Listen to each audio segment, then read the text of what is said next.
महासभेत गदारोळ, खड्ड्यांच्या प्रश्नावर मुकेश शहाणे आक्रमक. नाशिकच्या रस्त्यांवरील खड्ड्यांमुळे नागरिक त्रस्त.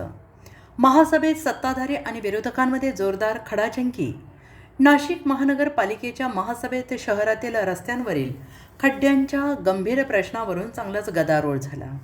राष्ट्रवादी काँग्रेससह विरोधी पक्षाच्या नगरसेवकांनी प्रशासनाच्या कारभारावर जोरदार आक्षेप घेत सभागृहात आवाज उठवला.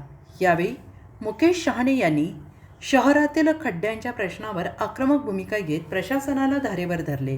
नाशिक शहरातील रस्त्यांची अवस्था दिवसेंदिवस बिकट होत असून खड्ड्यांमुळे नागरिकांच्या जीविताला धोका निर्माण झाला आहे.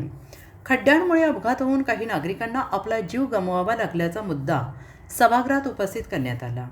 खड्ड्यांमुळे नाशिकचे वाटोळे झाले असून नागरिकांच्या जीवाशी खेळ सुरू आहे, अशा शब्दात शहाणे यांनी संताप व्यक्त केला. रस्त्यांची तातडीनं दुरुस्ती करावी, निकृष्ट कामांची चौकशी करावी आणि खड्ड्यांमुळे होणाऱ्या अपघातांना जबाबदार अधिकाऱ्यांवर कारवाई करावी, अशी मागणी यावेळेस करण्यात आली. महासभेदरम्यान सत्ताधारी आणि विरोधी पक्षातील नगरसेवकांमध्ये जोरदार शाब्दिक खडाजंगी झाल्याने काही काळ सभागृहाचे वातावरण तापले. नागरिकांच्या मूलभूत प्रश्नांवर प्रशासनाने ठोस उपाययोजना करण्याची मागणी विरोधकांनी केली.